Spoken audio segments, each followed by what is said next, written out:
kita hendakkan pelajar itu supaya boleh berfikir tinggi dan boleh menyelesaikan segala masalah kehidupan mereka. Jadi tidaklah mereka ambil keputusan singkat atau keputusan yang tepat bila mereka atau keputusan yang tidak tepat bila mereka menghadapi suatu masalah, mereka terus buat keputusan yang yang tidak menguntungkan diri mereka dan negara. Jadi itu sangat penting di mana pada ketika ini, jadi bila seorang guru itu masuk dalam kelas, kemahiran berfikir araf tinggi ini perlu diterapkan kepada pelajar-pelajar supaya kita boleh bersaing di peringkat global. Inilah kalau kita lihat yang cuba diterapkan ataupun yang cuba ditonjolkan dalam penilaian seperti TIM dan PISA, di mana soalan-soalan berfikir araf tinggi diberikan kepada pelajar-pelajar supaya pelajar-pelajar boleh berfikir di luar kotak untuk menyelesaikan suatu isu atau masalah berkaitan dengan dunia ataupun yang berkaitan dengan mata pelajaran. Jadi kalau kita berjaya membentuk pelajar yang berfikir araf tinggi, dan selari dengan falsafah pendidikan kebangsaan, maka usaha untuk membentuk jati diri pelajar seperti yang dihasratkan oleh falsafah pendidikan kebangsaan itu akan tercapai. Kemudian yang ketiga adalah kemahiran memimpin. Jadi kita tahu konsep kepimpinan ialah mempengaruhi ataupun konsep bekerjasama. Jadi kalau kita lihat dalam dunia sekarang, tidak ada satu negara yang boleh berjaya secara solo. Okey, kalau kita lihat zaman sekarang, negara-negara sama ada negara maju ataupun kurang maju akan berusaha untuk membuat partner ataupun kita kata smart partnership antara satu negara dengan satu negara, sebab dalam dunia sekarang kita tak boleh bertindak secara bersendirian.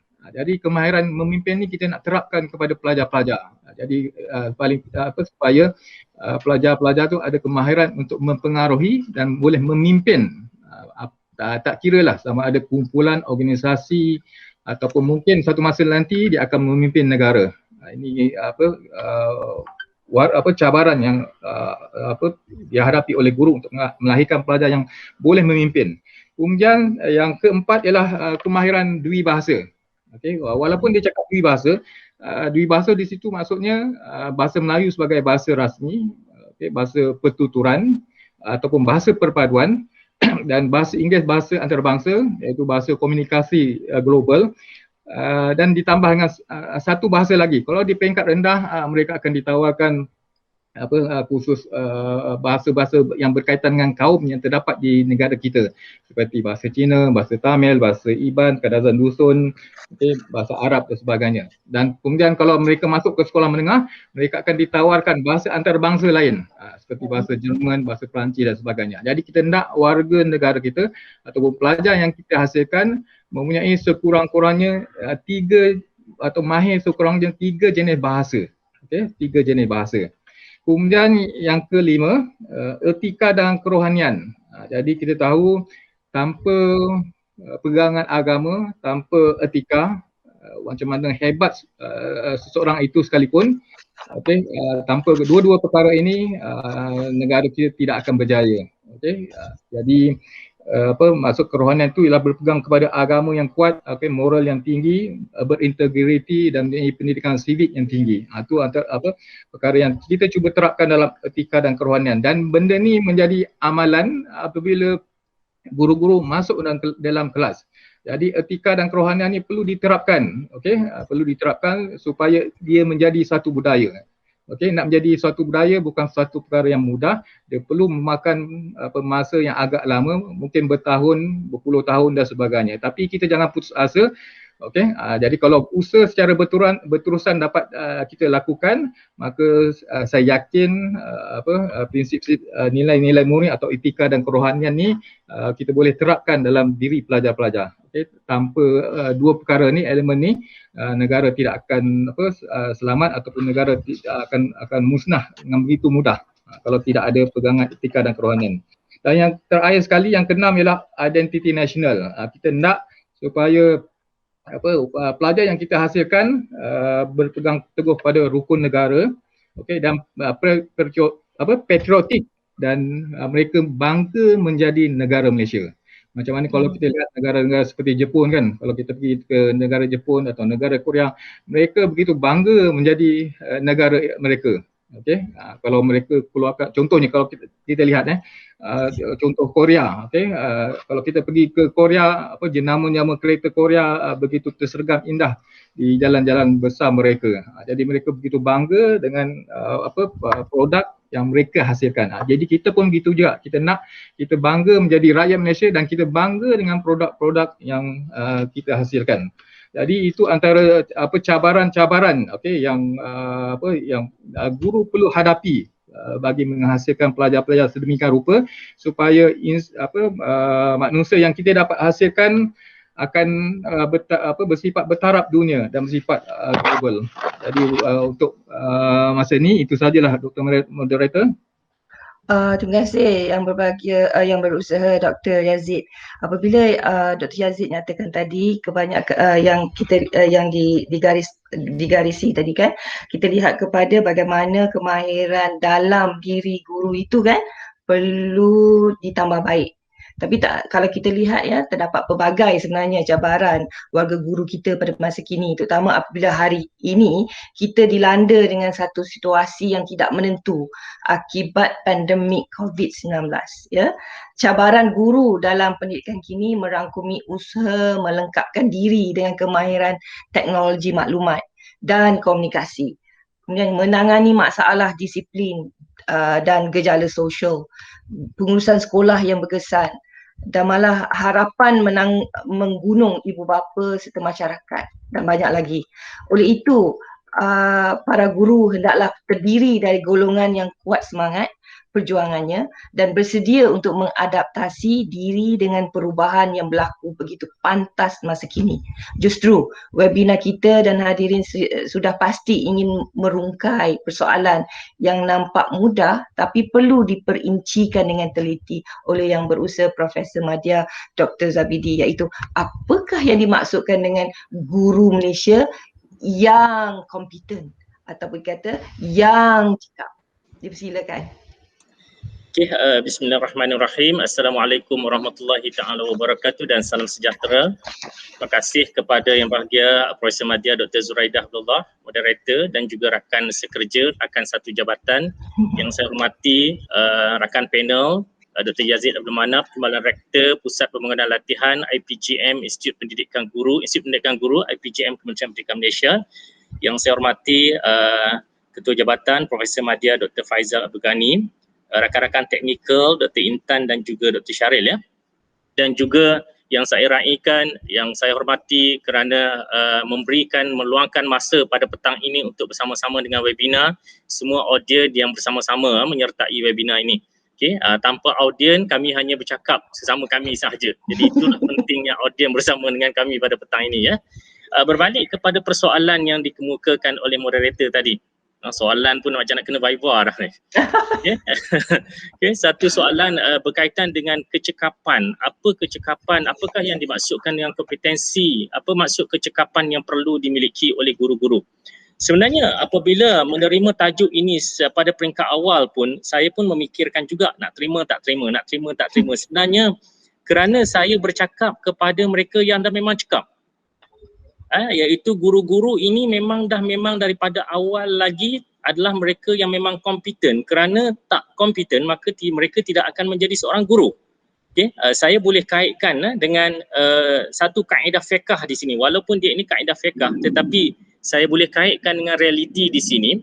Ada satu kaedah fiqh yang berbunyi al-aslu baqa'u ma kana ala ma kana hatta yathbut ma yughayyiruhu. Okay? Itu yang maksudnya asal sesuatu perkara itu kekal seperti asalnya sehinggalah datang sesuatu perkara yang mengubahnya. So dalam konteks di sini ingin saya jelaskan, ingin saya tekankan bahawa asal guru itu memang dah kompeten dah. Asal-asalnya pun. Okay? Hatta yughayyiru, hatta itu sehinggalah ada sesuatu yang boleh mengubahnya. Jadi berbalik kepada isu yang kompeten ini tadi, ingin saya nyatakan bahawa kenapa saya katakan pada peringkat awal lagi guru itu asal-asalnya sudah kompeten, kerana bukan calang-calang mereka yang nak dapat dipilih menjadi guru ni. kan? Nak masuk IPG pun bukan calang-calang juga. Dah ada tapisan beberapa kali, bahkan kita tahu, Dr. Yazid lagilah tahu benda-benda ni kan, nak masuk ke IPG tu pun antara dah memang cream student yang dah memang terbaik di Malaysia dah pun. Jadi itu pun dah menunjukkan bahawa kualiti asal yang ada pada guru-guru tersebut mengenai kecekapan tersebut. Okay, kemudiannya apabila mereka berada di IPG, pelbagai latihan telah diberikan dan sehinggalah menjadi guru, ada in-service training dan sebagainya. Semua itu sebenarnya memantapkan kecekapan yang sedia ada pada guru-guru tersebut. Okay? Jadi apa maksud kecekapan ini? Kalau kita merujuk kepada rujukan-rujukan tertentu, sudah tentulah ada pelbagai definisi kecekapan yang boleh kita nyatakan. Tetapi saya lebih menyatakan bahawa kecekapan itu sebenarnya bermula daripada diri kita sendiri tersebut. Iaitu saya ingin nyatakan kecekapan ini adalah kejujuran. Itu yang pertama sekali. Kenapa saya katakan kecekapan itu berteraskan kepada kejujuran? Kerana kita sahaja yang jujur tahu sejauh mana kita cekap tersebut. Kerana guru-guru ini dah tahu dah dalam keadaan seperti mana yang Dr. Yazid sebut tadi, 6 cabaran dalam nak membentuk berdasarkan kepada pelan pembangunan pendidikan tersebut. Cabaran seperti mana yang moderator Profesor Madya Dr. Zuraidah sebut tadi, iaitu perubahan ketara yang berlaku khususnya wabak pandemik COVID-19 ini. Guru-guru sebenarnya dah memang tahu apa yang perlu dilakukan.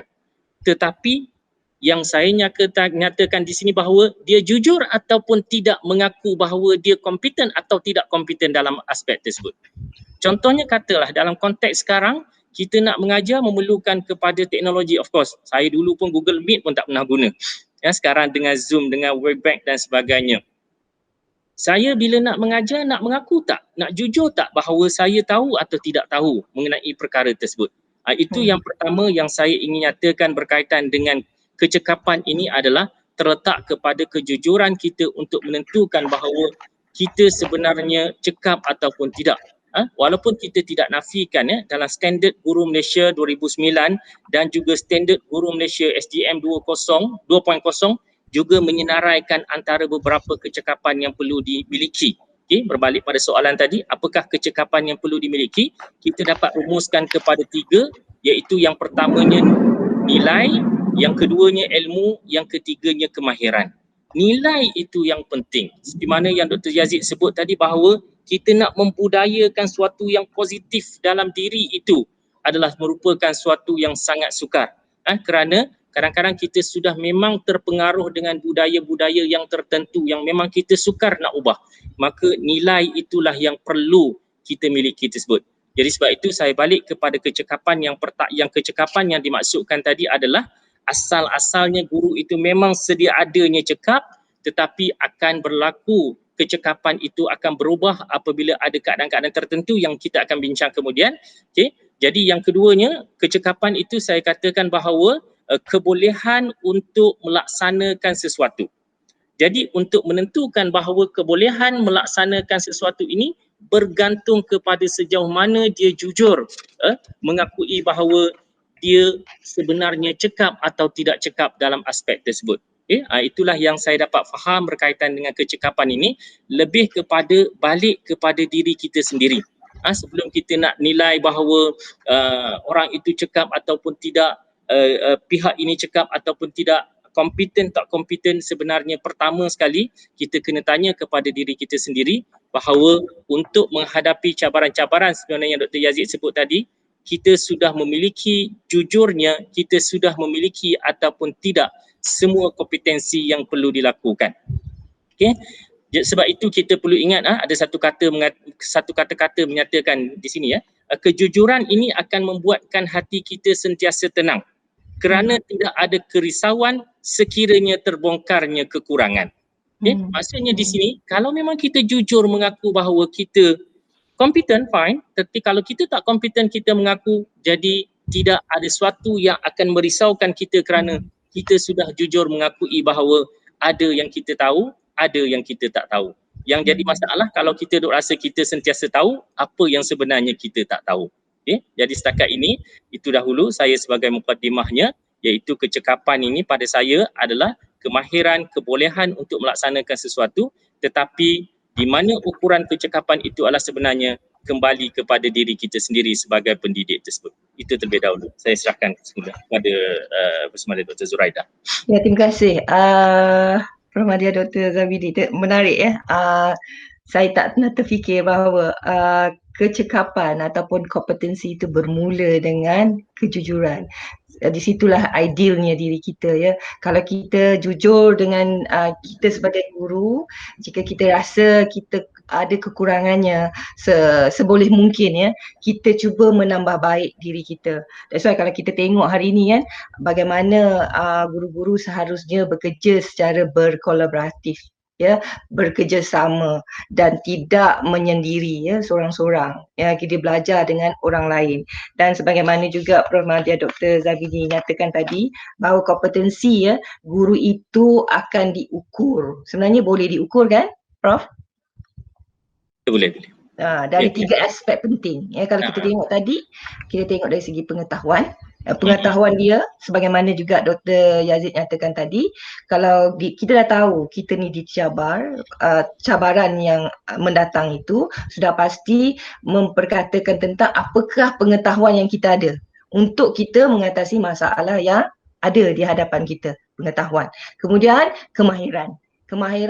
Kalau kita tengok hari ini, banyak kemahiran yang perlu kita pelajari ataupun kita dapati ya. Dan ciri-ciri peribadi, iaitu yang kata tadi, nilai yang perlu dimiliki serta diamalkan bagi melaksanakan sesuatu pekerjaan atau jawatan.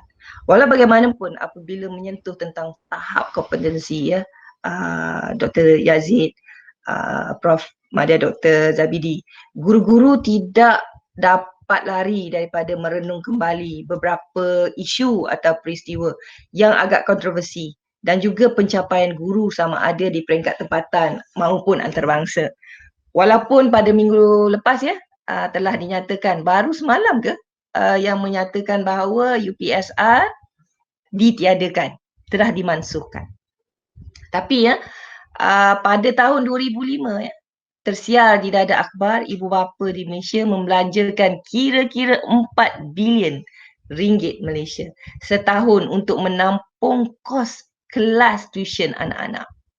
Pelaburan ini bukannya sedikit, ya, 4 bilion ya.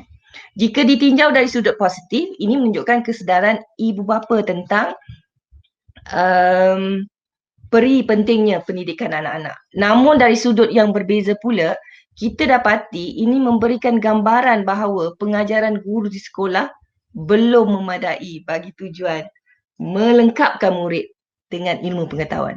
Adakah ibu bapa sudah hilang keyakinan terhadap keupayaan pengajaran guru, ataupun ia dianggap sebagai satu trend anak-anak perlu ke kelas tuition ya?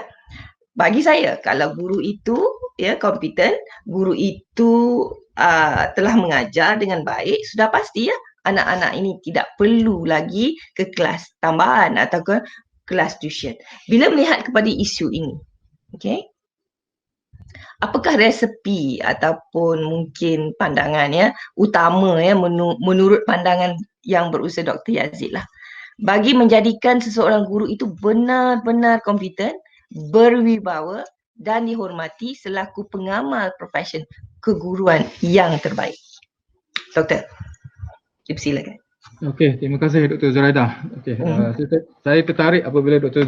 Zuraidah bangkitkan tentang pengumuman oleh YBMK, Menteri Pendidikan, yang berbahagia Dr. Razi Jidin, yang memansuhkan UPSR penuhnya. Tahun lepas kita kita kata memansuhkan UPSR, tapi kita tak sebut bila dimasukkan. Mungkin kefahaman rakyat ataupun dalam kalangan kita kata mungkin pada tahun tersebut sahaja. Tapi pada tahun ini Kementerian Pendidikan ambil keputusan yang saya nampak agak berani, okey, bila memansuhkan UPSR sepenuhnya. Maksudnya selepas ni tidak ada lagi UPSR. Okay, pada masa akan datang. Jadi ini sebenarnya memberi peluang kepada cikgu-cikgu, kepada kita semua untuk balik pada tujuan pendidikan yang sebenarnya.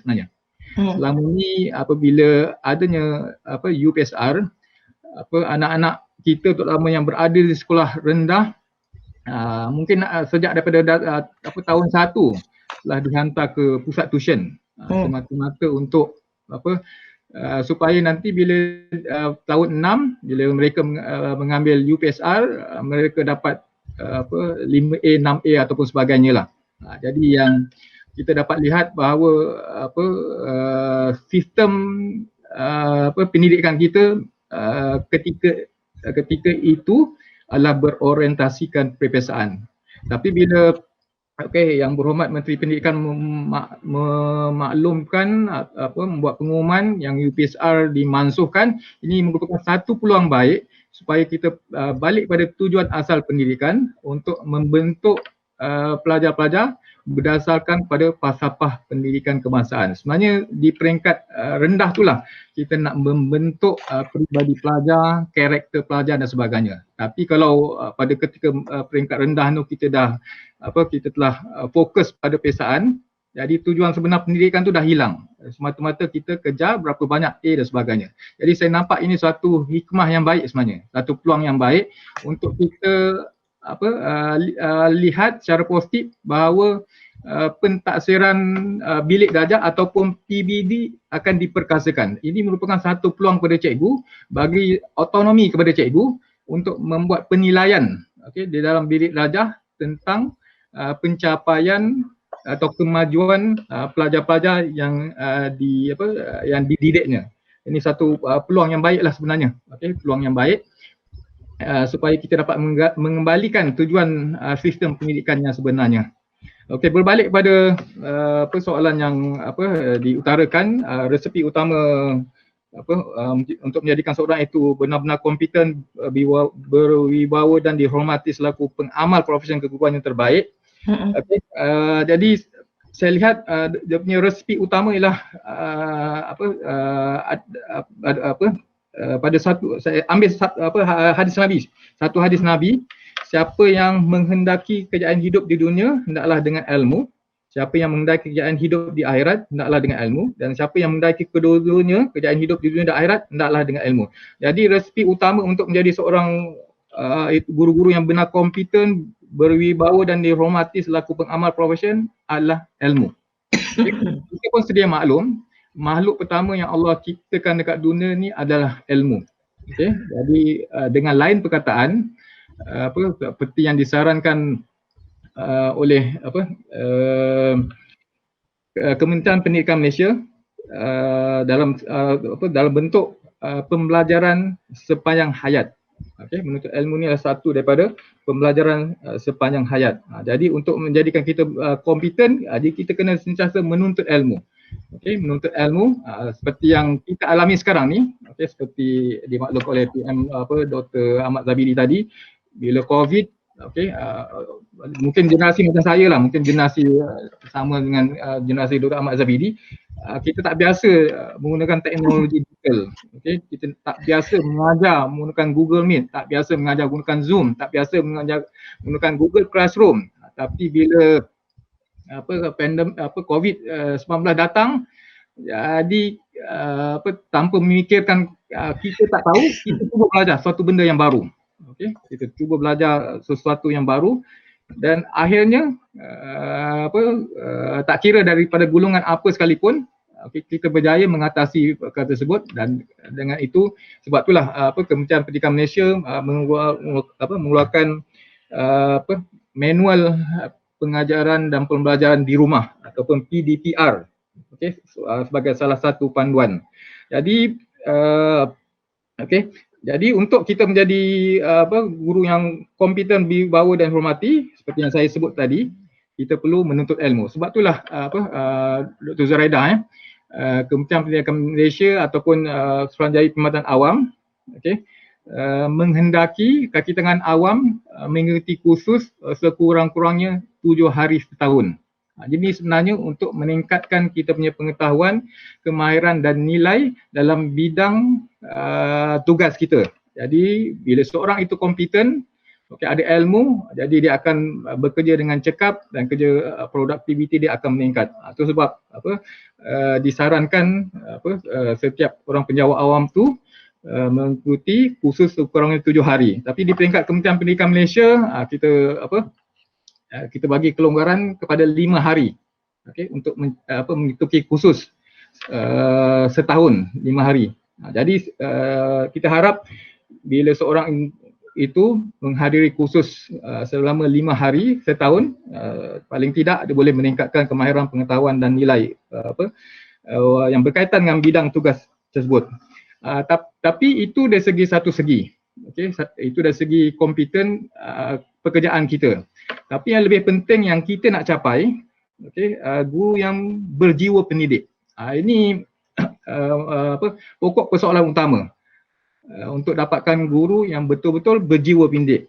Jadi macam mana nak hasilkan guru yang betul-betul berjiwa pendidik? Ini ada kaitan dengan kepercayaan dalam diri seorang guru itu. Jadi seorang guru itu dikatakan guru yang berjiwa pendidik apabila guru itu percaya bahawa yang muridnya memiliki martabat kemanusiaan. Yang pertama, guru itu percaya yang muridnya memiliki martabat kemanusiaan. Apa maksud memiliki martabat kemanusiaan itu?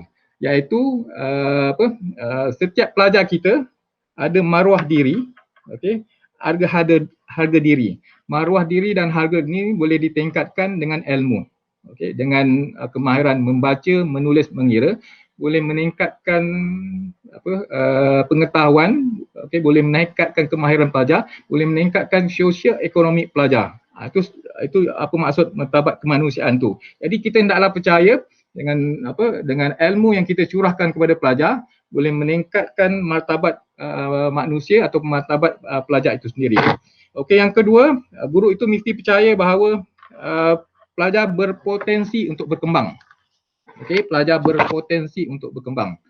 Ini saya petik dalam surah Al-Baqarah ayat 31, Allah Ta'ala ada mengatakan, yang maksud dia, dan dia telah mengajarkan Nabi Adam akan segala nama, benda-benda dan gunanya. Jadi kalau kita lihat Nabi Adam telah diutuskan oleh Allah dengan ilmu pengetahuan menamakan nama benda-benda dan gunanya. Jadi ini satu kalau kita boleh menamakan, dia bukan setakat boleh menamakan, sebenarnya di sebalik itu sebenarnya ada proses di sebalik itu. Contohnya kalau kita hari ini kita menghadap komputer, kita ada desktop, kita ada laptop, nampak macam mudah kita boleh menamakan ini ialah komputer, tapi di sebalik komputer itu sendiri, dalam komputer ada macam-macam chip di dalamnya, yang menyebabkan dia begitu complicated, dan dalamnya ada berbagai-bagai teknologi untuk yang menyebabkan komputer itu boleh berfungsi dan boleh memudahkan kerja manusia dengan lebih mudah. Jadi di sebalik perkataan komputer itu, iaitu teknologi komputer itu, di mana untuk menghasilkan komputer perlu berbagai-bagai produk ataupun perlu berbagai ilmu yang berkaitan untuk teknologi digital itu sendiri atau teknologi komputer itu sendiri. Jadi kita perkara itulah yang kita nak yakin bahawa setiap pelajar ada potensi untuk berkembang. Dan yang ketiga, kepercayaan yang perlu ada bagi seorang guru yang berjiwa pendidik, dia hendaklah percaya bahawa dan yakin setiap pelajar boleh dididik. Setiap pelajar boleh dididik. Jadi kalau kita lihat ada satu peribahasa Melayu kan, belakang parang jika diasah akan tajam juga akhirnya. Jadi begitu juga dengan pelajar. Kita kena yakin bahawa setiap pelajar boleh belajar dan didik. Inilah peluang yang telah diberikan oleh Kementerian Pendidikan Malaysia kepada semua rakyat Malaysia, kepada semua pelajar-pelajar, dan tidak ada seorang yang pun yang terkecuali daripada diberikan pendidikan secara percuma di peringkat rendah dan menengah. Sebab kita kena yakin bahawa pelajar ni boleh dididik. Dan kalau kita lihat mereka-mereka yang ternama, mereka-mereka yang hebat di dunia ini, contohnya kalau kita lihat lampu kan yang dicipta oleh Thomas Edison kan. Kalau kita baca sejarah dia pada ketika kecil, guru dia pernah tulis di dalam kertas kepada Mak Edison bahawa anak dia iaitu Edison tu sangat bodoh dan tak boleh diajar ataupun tak boleh dididik. Jadi bila ibu Edison dapat kertas tu, dia tanamkan satu azam, dia akan buktikan yang kata-kata cikgu tersebut adalah salah, dan Edison buktikan dia berjaya membentuk mengajar Edison sehingga Edison berjaya mencipta lampu. Okey, dan walaupun berbagai percubaan dilakukan dan akhirnya berjaya mencipta mentol, mencipta lampu, dan akhirnya hari ini kita tidaklah kegelapan. Kalaulah tanpa Edison, okey, sudah tentu kita pada ketika ini berada dalam kegelapan. Jadi itu perkara yang kita kena yakinlah. Sebenarnya ramai lagi ahli-ahli sains, kalau kita lihat dari sejarah hidup dia, masa kecil bukan dalam kalangan orang yang bijak.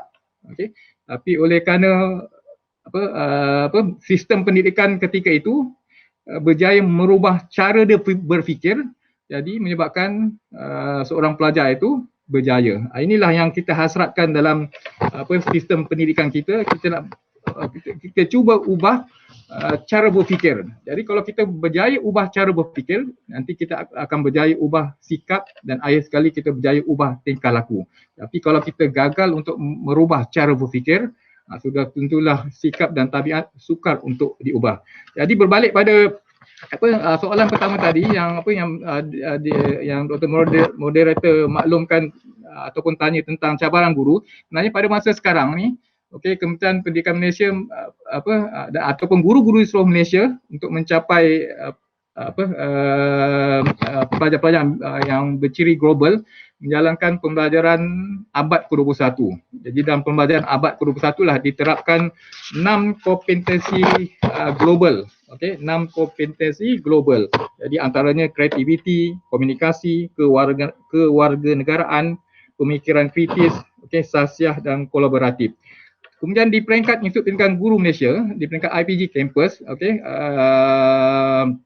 kapasiti pembelajaran bermakna dijalankan kepada guru-guru pelatih pun dengan kaedah ataupun tujuan yang sama untuk menerapkan kompetensi global ini. Jadi Doktor cakap apa tadi? Kompetensi apa ya yang untuk pelajar just now? Untuk pelajar mana? Yang tadi baru sekejap tadi ada nyatakan. Kapasiti pembelajaran bermakna. Oh, okey. Di mana 6 kompetensi ini diterapkan kepada guru-guru pelatih kita dah, dan sekarang ni sedang diperluaskan juga kepada sekolah-sekolah melalui program transformasi sekolah iaitu TS25. Jadi buat masa itu saja Dr. Moderator. Alright, apa yang doktor nyatakan tadi saya nak catch up sikit lah. Selama ni kita jadi guru, saya pernah jadi guru. Sepanjang saya menjadi guru itu, saya melihat bagaimana saya mengembangkan diri saya sebagai profession keguruan saya. Macam mana saya nak jadi guru yang baik, macam mana saya nak jadi guru yang berkesan, bagaimana saya nak menjadi guru yang boleh membantu murid-murid saya, anak-anak saya. Jadi saya dapati sepanjang perjalanan kita tu, kalaulah 10 tahun, 10 tahun kita berada di sekolah, latihan hanyalah secara latihan dalam kita panggil apa?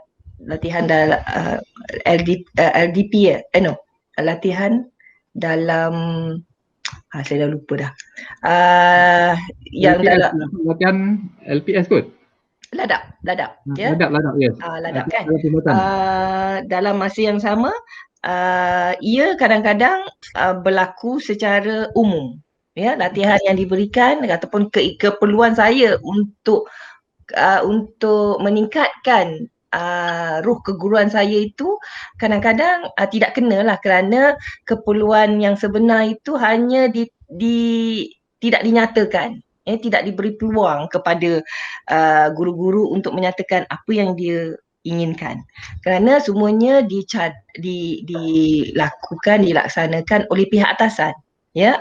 Apa yang pihak atasan berikan itu yang kami masuk. Maksudnya kita masuk latihan tersebut.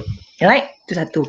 Yang kedua kita dapati kalau kita bandingkan dengan negara luar, ya, kita dah ada, mereka memang dah ada after 5 years. Selepas 5 tahun tu, apakah keperluan guru-guru kita? Selepas 10 tahun, apakah guru-guru kita perlu capai. Okay? Dan dalam masa 15 tahun, kita dah tahu guru itu akan pergi ke peringkat sama ada bahagian pengurusan atau dalam bilik darjah. Okay? Dan apabila saya lah, kalau saya jadi guru sekarang ni, mungkin saya dikendaki masuk sekolah balik. Masuk disekolahkan balik. Masuk disekolahkan balik itu maksudnya 3 bulan ataupun mungkin 14 minggu dihantar ke universiti ataupun ke IPG untuk refresh balik kemahiran saya sebagai guru. Itu yang saya nampak mungkin kita perlu ambil perhatian. Saya tak tahu macam mana Dr. Yazid, sebelum saya tanya satu soalan lagi kepada yang berusaha Prof Madya Dr. Zabidi. Apa pandangan Dr. Yazid? Okey, memang betul seperti yang Dr. Zuraidah maklumkan tadi, kebanyakan kursus-kursus yang dijalankan di sekolah atau tempat kita mengajar adalah kursus-kursus umum, dan dia mungkin tidak memenuhi kehendak kompetensi yang kita perlu capai. Okay. Jarang kita membincangkan, contohnya katalah saya mengajar tajuk fizik kan, saya nak mengajar tajuk arus elektrik. Jadi jarang kita membincangkan secara profesional macam mana tajuk ini nak diajar. Memang jarang. Tapi kita lebih berbentuk umum. Ataupun kalau dalam mesyuarat panitia, patutnya mesyuarat panitia, katalah mesyuarat panitia sains. Kebanyakan yang dibincangkan hanyalah berkaitan dengan pengurusan, peruntukan atau infrastruktur dan sebagainya. Jarang kita jadikan panitia itu sebagai satu platform untuk membincangkan tentang pedagogi terkini, bagaimana sesuatu tajuk itu akan diajar. Betul. Tapi sekarang saya nampak trend tu dah berbeza bila ramai dalam kalangan guru-guru kita, terutama dalam kalangan guru-guru cemerlang ataupun guru-guru dalam kalangan YouTuber yang saya dapat lihatlah. Okay, jadi tahniahlah pada guru-guru YouTuber. Banyak aspek-aspek elemen-elemen terkini yang diperkenalkan. Okay, mereka menggunakan teknologi terkini macam mana nak menyampaikan sesuatu tajuk secara lebih menarik dan berkesan. Jadi perubahan tu saya nampak dah ada. Mungkin dia akan lebih meluas melalui latihan-latihan ataupun yang sering kali digalakkan oleh Kementerian Pendidikan Malaysia, iaitu Professional Learning Community. Saya nampak Professional Learning Community adalah satu platform yang sangat baik. Sangat baik macam mana kita boleh mempertingkatkan kemahiran pedagogi kita. Dengan berkongsi pengetahuan, kemahiran daripada cikgu-cikgu yang mungkin dia ada kelebihan. Jadi cikgu-cikgu lain boleh lihat, oh ini dia tak ada kemahiran ni. Jadi dia boleh lihat, boleh ambil contoh. Kemahiran tu boleh dipelajari daripada cikgu-cikgu yang mempunyai kemahiran yang cukup tinggi. Ini satu peluang yang sangat baik. Cuma saya nampak bila kita sebut professional learning community ni lebih berada dekat sekolah. Jadi trend sekarang ni kita perluaskan pada professional learning network. Jadi dalam COVID ni satu hikmah yang sangat baik di mana kita boleh berkongsi ilmu, kemahiran dan pengetahuan dengan guru-guru di seluruh dunia. Jadi kalau kita menghadapi suatu isu atau masalah di tempat kita, mungkin pengalaman daripada guru-guru di luar sana kita boleh gunakan. Bukan kita cedok bulat-bulat sebab budaya persekitaran tu berbeza, tapi idea tu kita boleh gunakan dengan adanya professional learning community. Jadi saya lihat trend tu akan berubah. Okay, trend yang seperti Dr. Zuraidah maklumkan tadi, di mana kursus-kursus yang dianjurkan tidak memenuhi kehendak kompetensi seseorang guru, dia akan ambil masa bila kefahaman guru-guru berkaitan dengan kemenjadian murid itu meningkat. Jadi dia akan gunakan platform PLC ini untuk meningkatkan lagi pedagogi, meningkatkan lagi perkongsian ilmu, meningkatkan lagi kemahiran supaya hasilnya pelajar yang kita nak hasilkan akan dapat dicapai. Itu saja. Macam apa yang dinyatakan oleh Dr. Yazid, sebenarnya apa yang kita buat hari ini juga merupakan PLC Ya, ataupun betul. Community Perlumbanyaan Profesional. Kita ingin membantu, kita lebih kepada sharing. Kita bukannya untuk menyatakan siapa yang jago, siapa yang hebat. Tapi we are trying to complement each other. Itu yang sebenarnya kita apa yang kita buat hari ini merupakan salah satu cetusan idea bersama untuk memantapkan lagi sistem pendidikan di Malaysia. Tapi apa yang dinyatakan tadilah, apa yang telah dibincangkan oleh Dr. Yazid menunjukkan semua guru mesti peka berhubung dengan norma kerja. Maksud dia kena tahu tentang norma kerja dia, gaya dia bekerja dan nilai diri untuk menjadi seorang guru yang kompeten lagi hebat. Dah disegani semua murid dan rakan sekerja. Seingat saya lah, bila kita jadi guru kadang-kadang kita ni sebenarnya hebat di mata anak-anak. Ya, anak-anak mengenali kita. Orang lain tak kenal kita, tapi anak-anak kita, anak-anak di dalam bilik darjah memang mengenali gurunya. Ya. Kesimpulannya, seseorang guru walau apa jua rupa paras dan latar akademiknya, hendaklah menjadi seorang guru yang cekap, ya, menguruskan sesi PDPC dan semua pembimbing di luar bilik darjah. Kerana kita tahu guru juga pembimbing di luar bilik darjah. Misalnya bagi aktiviti co-akademik, sukan, co-curriculum. Dan pada minggu lepas ya, Menteri Kanan Pendidikan Datuk Dr. Razi Chidin yang mengumumkan agar semua sekolah melaksanakan PDPR dalam tempoh 10 hari selepas cuti Hari Raya Aidilfitri nanti. Hal ini bagi mengelakkan risiko penularan jangkitan COVID-19 di sekolah sebaik saja murid-murid kembali ke sesi persekolahan selepas perayaan. Pengumuman ini tidak dijangka dan saya merasakan guru-guru pada hari ini perlu sentiasa bersedia untuk memastikan anak-anak muridnya belajar. Justru bagaimana pula dengan pandangan yang berusaha Prof. Madya Dr. Zabidi berkaitan dengan kompetensi yang sangat diperlukan oleh guru-guru pada hari ini yang kita lihat banyak tindakan yang perlu diambil keputusan dalam keadaan tidak menentu. Okey, terima kasih sekali lagi bersama Dr. Zuraidah selaku moderator. Okey, satu perbincangan yang hangat berkaitan dengan kompetensi guru dan pelbagai isu pendidikan yang telah diutarakan terutamanya daripada Dr. Yazid yang banyak pengalamannya berkaitan dengan latihan perguruan dan ditambah pula dengan Dr. Zuraidah sendiri memang mempunyai jiwa guru tersebut menjadikan perbincangan ini sangat banyak ilmu yang telah dibincangkan Okey, berbalik kepada persoalan sebab memang kita tak nafikan banyak sangat perubahan-perubahan yang berlaku yang memang kita tak jangka. Yang ketaranya seperti mana yang kita semua sedia maklumlah iaitu COVID-19 ini. Tetapi ada lagi perubahan-perubahan lain yang kita tidak jangka. Contohnya yang seperti mana yang juga telah disebut di awal tadi iaitu pemansuhan peperiksaan UPSR ataupun ujian penilaian tersebut. Itu juga suatu yang di luar jangkaan. Saya teringat kata-kata seorang yang pernah berada di Fakulti Pendidikan dan juga pernah berada di Kementerian Pendidikan sendiri iaitu rakan kita Datuk Abdul Rahman Idris, bekas KSU di Kementerian Pendidikan yang menyebut bahawa dia katakan bahawa sebenarnya di kementerian ini kadang-kadang agak sukar nak lakukan perubahan kerana budayanya telah sedemikian. Tetapi sekarang tidak. Sekarang tidak kerana kita lihat banyak sangat berlaku perubahan-perubahan apabila keadaan semasa menuntut kepada perubahan-perubahan tersebut.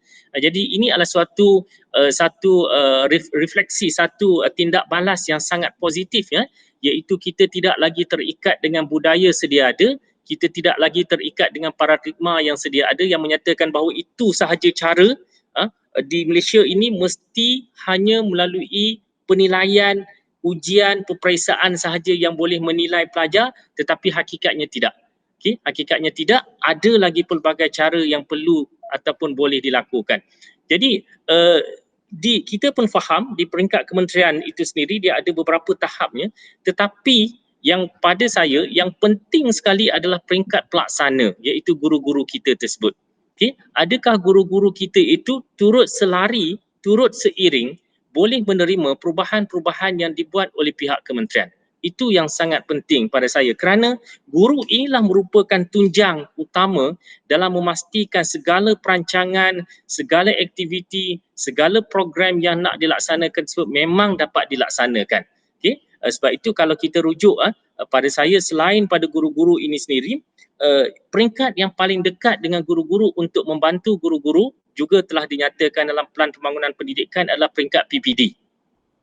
Pada saya, untuk menerima segala perubahan-perubahan yang berlaku dalam konteks dunia pendidikan ini, peranan PPD juga perlu diperkemaskan. Walaupun kita tidak nafikan PPD telah melaksanakan tugas yang cukup baik sekarang ini, tetapi ia kena lagi lebih proaktif, kerana PPD lah yang paling dekat dengan sekolah-sekolah dan paling dekat dengan guru-guru.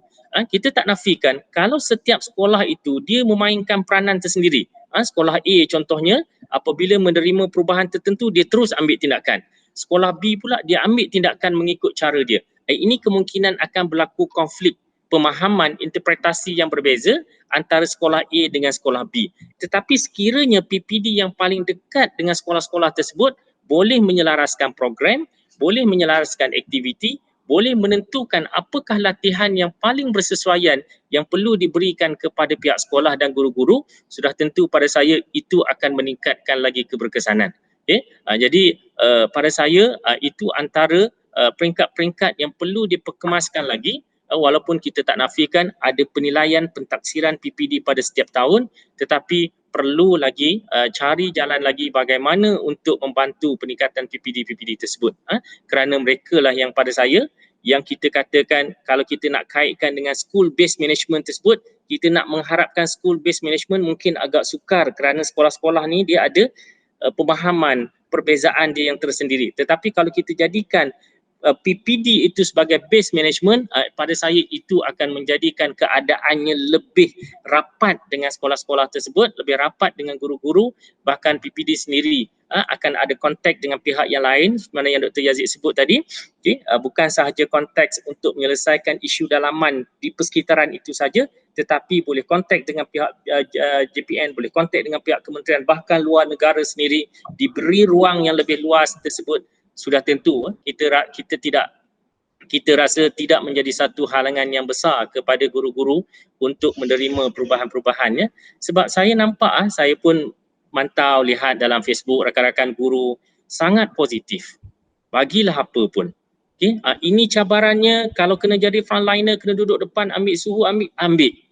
Okay? Guru-guru ni pada saya nampak guru-guru di Malaysia ini tidak ada satu masalah yang besar. Adalah kes-kes kecil itu kita tidak nafikan lah, tetapi majoritinya adalah pada saya sangat bagus dan sangat bersedia untuk menghadapi segala perubahan-perubahan yang berlaku dalam dunia pendidikan.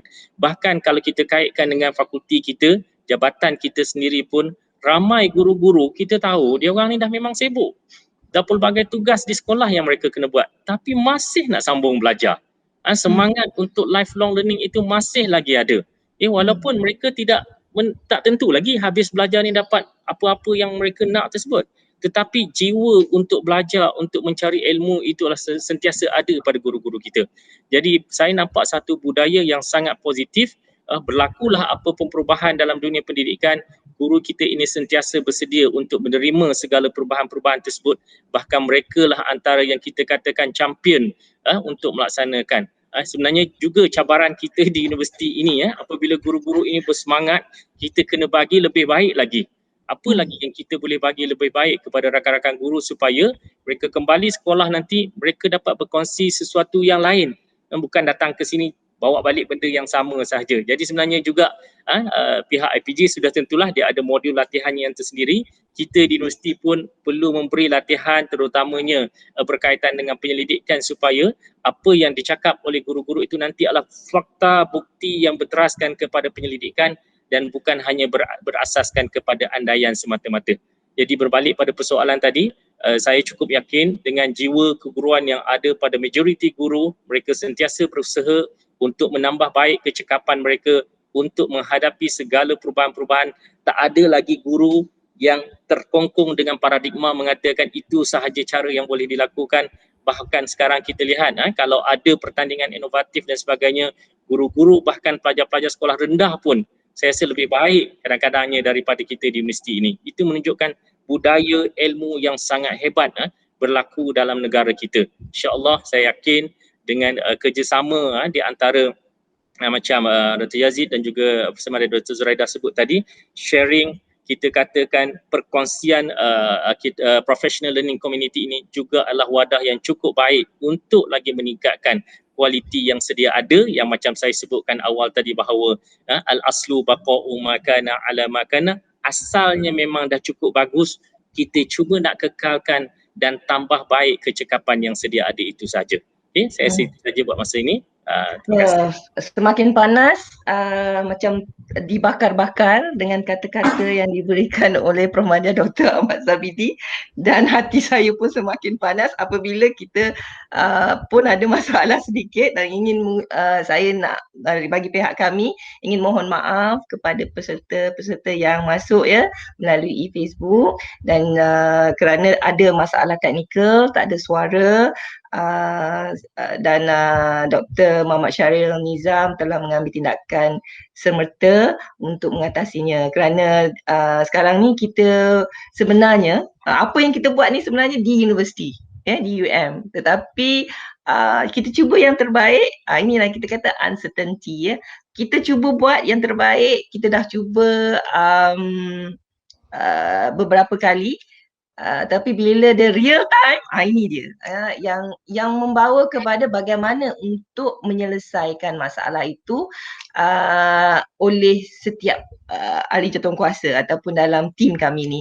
Dan saya harap yang di luar sana terus masuk dan mendengar, kerana topik hari ini memang kena yang berkaitan dengan guru, kompetensi guru. Apa itu kompetensi guru, dan apakah kompetensi yang mungkin menjadi satu kompetensi baharu yang perlu kita tambah baik, Kalau kita nyatakan Dr. Zabidi, salah satu kemahiran yang diperlukan adalah kemahiran membuat jangkaan. Okey, kita nak buat jangkaan akan apa yang bakal berlaku pada masa depan berasaskan data semasa yang ada di sekolah masing-masing adalah dianggap sangat penting. Okey. Ini mungkin Dr. Yazid pun juga perlu tahulah, kena dapat berikan pencerahan dalam hal ni. Kita dapati salah satunya ialah kita sebagai guru hari ini, kita sebagai guru harus dapat foreseelah apa yang akan berlaku pada masa depan, Dan saya percaya permainan data ni yang ada di sekolah tidak pernah menipu kita. Kita dah tahu. Malah kemahiran bermain dengan data ini akan dapat memastikan sekolah berjalan dengan baik dan bersifat kalis cabaran. Perkataan kalis cabaran. Kita nak lahirkan guru-guru yang kalis cabaran. Kita dah ada perisai, cikgu-cikgu kita ni kita dah berikan, IPGM berikan, pihak Universiti Melaya, terutama Universiti Melaya akan berikan sepenuhnya perisai bagaimana untuk menghadapi masalah yang tidak menentu ni. Jadi soalan saya kepada Dr. Yazid lah, adakah Dr. Yazid setuju dengan pernyataan saya tadi? Dan mungkin ada beberapa kemahiran baharu yang penting pada masa kini yang perlu dimiliki oleh warga guru kita. Okey, terima kasih Dr. Zuraidah.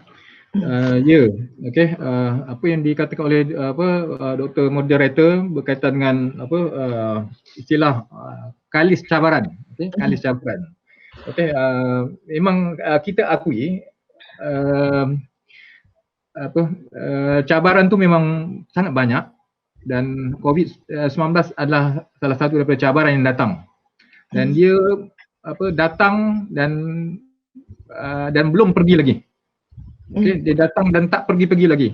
Kita mengharapkan supaya COVID-19 ni pergi dalam masa yang singkat, tapi rupa-rupanya dia tak pergi-pergi. Jadi kita doalah supaya kita semua berada dalam keadaan selamat lah. Bila disebut tentang kalis cabaran, saya perhatikan bila kerajaan mengumumkan PDPR seperti yang Profesor Madya Dr. Zura sebut tadi, selepas raya guru-guru akan ataupun pelajar-pelajar akan menjalani pengajaran dan pembelajaran di rumah. Okey. Jadi saya nampak ini bukan satu perkara yang ganjil ataupun luar biasa, sebab guru-guru ada pengalaman. Okey, guru-guru ada pengalaman iaitu pada tahun 2020 dan pada awal tahun 2021 PDPR ni dijalankan telah dijalankan pun. Cuma isu-isu yang berkaitan dengan PDPR itu sendiri, terutama yang berkaitan dengan teknologi digital atau yang berkaitan dengan internet ataupun internet yang tidak stabil ataupun tidak ada peranti, itu sebenarnya Kementerian Pendidikan Malaysia sedang berusaha ke arah itu. Okey, terutama kepada golongan-golongan yang tidak berkemampuan ataupun yang bawah B40. Jadi Kementerian Pendidikan sebenarnya sedang berusaha supaya pelajar-pelajar ni boleh dapat peranti dan boleh dapat akses PDPR. Sebenarnya kalau kita lihat pada konsep PDPR tu, kalau kita baca manual daripada Kementerian Pendidikan Malaysia, salah satu daripada prinsip PDPR ni ialah tiada murid tercicir dalam pembelajaran. Okey, tiada murid tercicir dalam pembelajaran. Jadi sebelum seseorang guru itu menjalankan PDPR ni, dia kena buat research dulu. Okey, dia kena buat research dulu. Apa kaedah yang sesuai dijalankan? Kalaulah tempat itu ataupun ramai dalam kalangan pelajar-pelajarnya tidak ada peranti, ataupun kalau ada peranti pun terpaksa berkongsi dengan adik-beradik yang bilangannya agak ramai, 6, 7, 8 orang. Okey, ataupun mungkin talian internetnya tidak kuat. Mungkin pelajar-pelajar tu duduk di kawasan yang internet ataupun network kurang. Jadi mungkin PDPR secara dalam talian mungkin tak sesuai dijalankan ketika itu. Okey, tak sesuai dijalankan. Jadi cikgu-cikgu kena kreatif, berfikir apa kaedah yang sesuai supaya PDPR ini dapat dijalankan dengan berkesan. Jadi cikgu dengan lain kataan kena buat research, okey, buat penyelidikan, lihat latar belakang pelajar, latar belakang keluarga dia, apa dia bentuk pengajaran dan pembelajaran yang sesuai ketika itu. Mungkin ada setengah-setengah cikgu yang menjalankan PDPR menggunakan WhatsApp, okey, menggunakan Google Classroom, okey, yang bukan real time. Okey, kalau macam kita sekarang ni secara Google ni secara real time.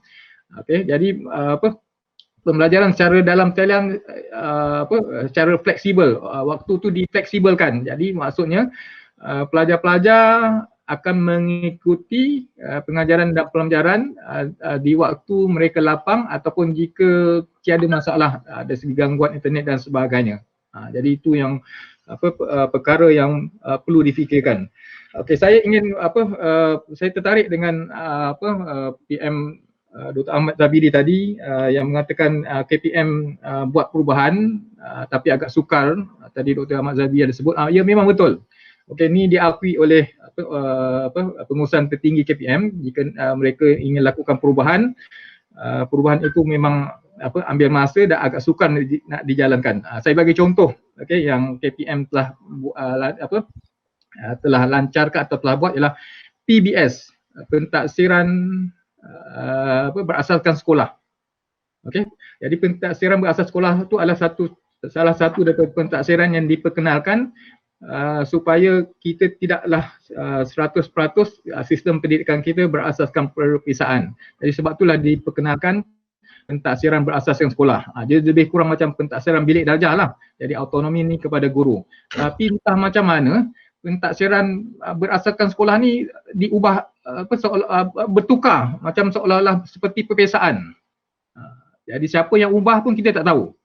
Jadi konsep asalnya pentaksiran secara berterusan, penilaian secara berterusan.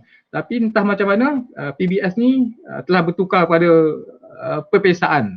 Jadi kita pun tak tahu siapa yang ubah dan sebagainya. Itu antara cabaran-cabaran lah di Kementerian Pendidikan Malaysia bila nak memperkenalkan sesuatu perkara yang melibatkan sistem pendidikan kita. Begitu juga tadi Dr. Ahmad Zabidi ada sebut tentang PPD. Ini memang memang telah dilakukan oleh Kementerian Pendidikan Kementerian Pendidikan sendiri, iaitu pada ketika ini pejabat pendidikan daerah memang telah diperkasakan.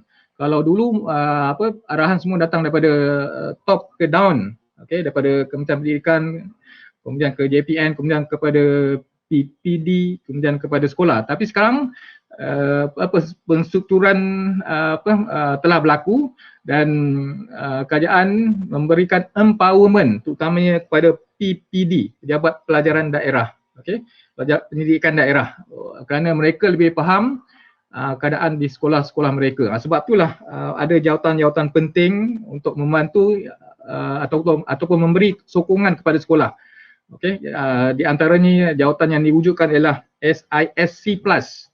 Ini dalam kalangan guru-guru cemerlang yang ditempatkan di Pejabat Pendidikan Daerah untuk membantu guru-guru terutamanya dari aspek pengajaran dan pembelajaran. Dan satu lagi jawatan yang diwujudkan oleh Kementerian Pendidikan Malaysia ialah SI Partner.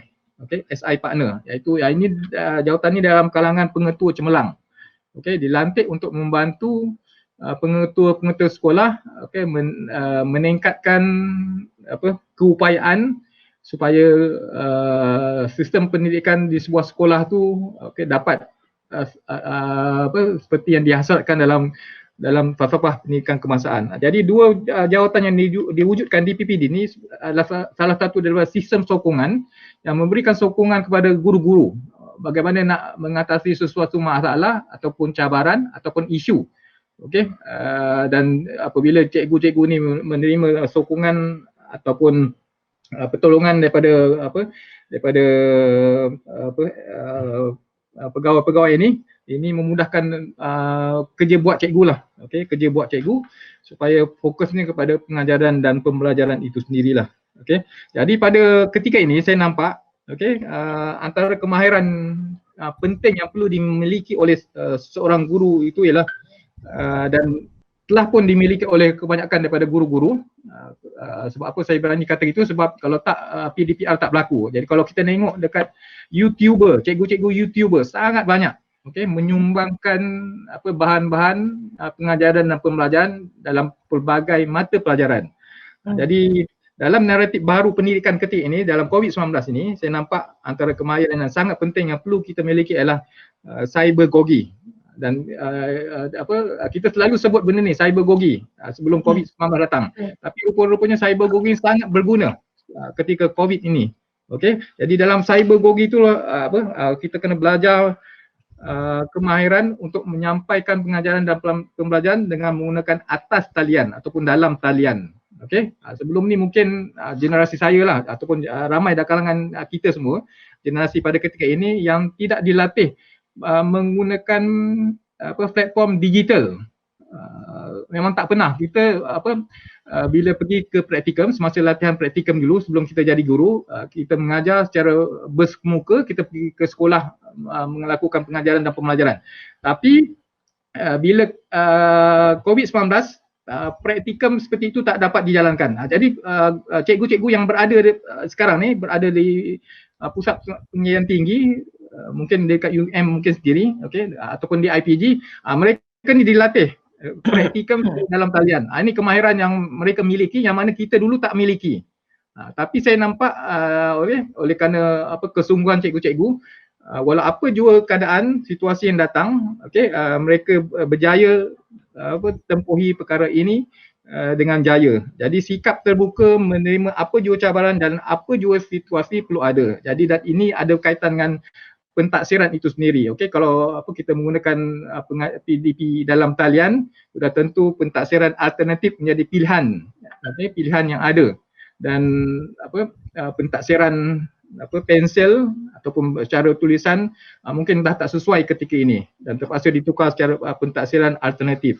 Dan salah satu lagi aspek yang kita kena lihat juga, mungkin kita ni bukan pelakon. Kalau kita lihat pelakon, nak jadi seorang pelakon yang hebat atau baik, mereka melalui proses penambahbaikan berkali-kali. Sebab tu kalau kita lihat orang berlakon berkali-kali scene tu diulang-ulang. Tapi bila kita sendiri cikgu berhadapan dengan kamera, mungkin kita rasa kekok. Okey, kita rasa kekok tak biasa berhadapan dengan kamera apabila kita nak menyediakan bahan pengajaran untuk dihantar kepada pelajar-pelajar. Jadi ini mungkin satu lagi kemahiran yang perlu kita belajar, iaitu kemahiran bercakap di hadapan kamera. Kalau kita hantar bahan pengajaran kepada pelajar-pelajar di luar sana. Dan satu lagi kemahiran yang sangat penting yang perlu kita terapkan kepada pelajar-pelajar ialah kemahiran heutagogy. Okey, heutagogy iaitu pelajar-pelajar bebas untuk menentukan cara belajar dia sendiri. Ini kalau kita berjaya diterapkan kepada pelajar-pelajar kita, kita sudah berjayalah menerapkan proses pembelajaran sepanjang hayat. Tapi mungkin ketika ini mungkin dah berlaku ataupun belum berlaku. Tapi kalau kita cuba berusaha supaya pelajar tu belajar dengan kerelaan dia sendiri, bukan atas paksaan, bukan atas arahan. Jadi kalau kita dapat laksanakan, kita dapat beri motivasi kepada pelajar-pelajar kita supaya mereka belajar dengan rela hati, tanpa disuruh, ini suatu perkara perkembangan yang baiklah, yang kita boleh banggakan. Okey. Jadi saya ucapkan tahniahlah di sana-sana, di luar sana cikgu-cikgu yang telah berjaya menjadikan PDPR ni satu yang menjadi kenyataan. Okey, itu saja Dr. Moderator. Okey, Doktor, bila doktor nyatakan tadi kan, kebanyakannya semua sesuatu yang baru, ya, yang merujuk kepada guru-guru perlu berani menghadapinya. Betul tak Dr. Yazid? Ya, tapi apa yang kita nyatakan tadi adalah kemahiran baharu yang telah pun kita kenal pasti. Tapi hari ni ya, masa sekarang ni lah, minit yang saya rasa 60 minit yang telah berlalu, kita cerita tentang kompetensi, apa itu kompetensi, kita senaraikan kompetensi baharu yang perlu kita lalui. Sekarang ni kita nak tahu pula ya, daripada yang berusaha Prof. Madya Dr. Zabidi, bagaimana cara untuk menjadikan seorang guru itu memiliki kompetensi? Apa caranya? Ya, kalau kita tengok selalunya kita menerima, guru selalunya terima. Sekarang ni saya rasa mungkin ada satu perubahan di mana guru perlu bertanya ataupun menyuarakan keperluan dia. Prof. Madya Doktor. Okey, terima kasih sekali lagi ya Prof. Madya Dr. Zuraidah. Berbalik kepada soalan tadi, bagaimana cara nak kompetensi tersebut. Saya memetik kepada kata-kata daripada Imam Al-Ghazali ya, tetapi dia buat dalam bahasa Inggeris lah. To get what you love, you must first be patient with what you hate. So that means kalau kita nak menyukai sesuatu, kita terpaksa menghadapi benda yang kita tak suka. Bermaksud di sini, ia adalah terletak kepada sama ada kita boleh menerima ataupun tidak sesuatu perkara yang perlu kita terima tersebut, maka kita kena rasa cinta terlebih dahulu. Jadi balik kepada perkara yang pertama yang kita sebutkan tadi, bahawa jiwa sebagai guru itu sebenarnya yang menjadi tunjang kepada penerimaan segala perubahan yang dikehendaki tersebut. Kerana kalau daripada awal kita tidak mempunyai rasa cinta jiwa kita kepada bidang pendidikan, orang bagi apa pun kita tak akan terima. Kerana jiwa kita tak ada di situ. Kerana itulah yang sebenarnya. Kerana semuanya adalah datang daripada jiwa. Sebab itu kalau kita mengajar dengan baik pun adalah kerana bukan daripada penyampaian kita semata-mata, tetapi jiwa kita sebenarnya yang meluahkan apa yang diluahkan daripada pertuturan ataupun pertindakan kita tersebut. Jadi pada saya yang pertamanya adalah yang perlu kita betulkan adalah niat kita. Sebab itu dalam Islam sendiri, apabila nak memulakan sesuatu, innamal a'malu binniyat wa innama likulli imra'in ma nawa faman kana hijratuhu ilallahi wa rasulih fahijratuhu ilallahi wa rasulih wa man kana hijratuhu lidunya yusibuha aw imra'atin yankihuha fahijratuhu ila ma hajara ilaih. Apa maksud dia? Setiap sesuatu perkara itu bermulanya dengan niat dia. Dengan niat itu adalah apa yang ada dalam hatinya. Okay? Faman kana hijratuhu ilallahi wa rasuli, sesiapa yang berhijrah buat sesuatu ikhlas betul-betul untuk anak bangsa kita, lillahi wa rasuli, maka dia akan dapat ganjaran atas apa yang dia buat tersebut. Tetapi faman kana hijratuhu lidunya yusibuha aw imra'atin yankihuha fahijratuhu ila ma hajara. Tetapi sekiranya seseorang itu buat kerja hanya kerana mengharapkan kepada habuan dunia, nikmat dunia semata-mata, maka dia akan dapat. Kalau dia kerja nak dapat ganjaran itu, dia akan dapat. Tetapi setakat itu sahaja dia dapat. Dan apabila dia tak dapat, itulah yang akan menyebabkan dia sangat-sangat frust. Kerana itu adalah targetnya. Jadi sebab itu, kalau berbalik kepada persoalan tadi, macam mana kita nak dapat untuk nak menerima kompeten tersebut, nak menjadi kompeten, kita kena lihat dulu bahawa niat kita itu apa. Kerana dari niat itulah yang akan menentukan tindakan-tindakan yang seterusnya, susulan daripada niat kita tersebut. Kemudian yang keduanya adalah dalam hidup ini tanpa pengorbanan kita tak akan dapat apa-apa. Hanya kerana pengorbananlah kita akan dapat sesuatu yang lebih baik. Kaabah itu terdiri di atas pengorbanan Nabi Ibrahim dan Nabi Ismail. Air Zam-Zam yang kita minum sampai hari ini juga adalah hasil daripada pengorbanan Nabi Ibrahim dan Nabi Ismail. Bahkan apa yang kita nikmati, nikmat Islam, iman, ini juga adalah pengorbanan daripada Rasulullah. So that means pengorbanan itu adalah yang utama. Walaupun kita tak nafikan bahawa kalau kita sebut soal guru ni dah terlebih pengorbanan dah sebenarnya. Apa lagi yang dia orang tak buat? Kadang-kadang kalau di rumah tu mengajar PDPR di rumah, anak-anak nak menangis, nak makan pun bila PDPR berjalan, diutamakan lagi anak muridnya tersebut. Jadi pengorbanan yang sangat tinggi dah yang telah dilakukan oleh guru-guru. Cuma kita lah, apa lagi kita, walaupun kita bukanlah guru direct di sekolah, apa lagi yang kita boleh bantu? Contohnya macam saya katakan tadi, kalau kita di universiti ini mudahkan, bagi jalan yang mudah untuk mereka lebih berjaya. Tetapi bukan tak mengira kualiti, tak bolehlah kira macam tu. Kualiti tu kualiti, tetapi kita mudahkan jalan mereka tersebut. Bila mereka minta bantuan itu ini, kita bagilah panduan mana-mana yang kita boleh. Itu ruang yang kita ada. Saya selalu bercakap kepada student-student saya dalam kelas, saya katakan begini, kita tidak akan dapat mengubah suatu dunia, tetapi kita ubahlah apa yang kita boleh ubah depan mata kita. Daripada kita tidak lakukan sebarang perubahan dan hanya mengharapkan orang lain sahaja melakukan perubahan, sedangkan kita ada ruang dan peluang untuk melakukan perubahan tersebut. Walaupun kecil, tetapi sekiranya kita memberi sumbangan, pengorbanan itu sebenarnya ada makna yang sangat tinggi pada anak-anak murid kita. Mungkin bukan hari ini dia akan datang jumpa kita berbangga, tetapi percayalah, guru di mana-mana sekalipun, satu hari dia akan dicari juga oleh muridnya. Penghargaan itu sebenarnya yang kita nak menunjukkan bahawa murid sangat menghargai guru-gurunya. Bahkan kita lihat kadang-kadang di rumah saya sendiri sebagai pensyarah lah, lebih kurang begitu, isteri saya pun pensyarah, tapi anak saya bila kata guru, dia lebih percaya guru dia lagi. Dia kata cikgu betul. Itu nilai seorang guru yang sangat tinggi. Jadi pada saya, yang pertamanya niat, yang keduanya pengorbanan, yang ketiganya adalah pembelajaran sepanjang hayat. Sebab itu kita dengar bahawa pepatah Arab mengatakan utlubul ilma minal mahdi ilal lahdi.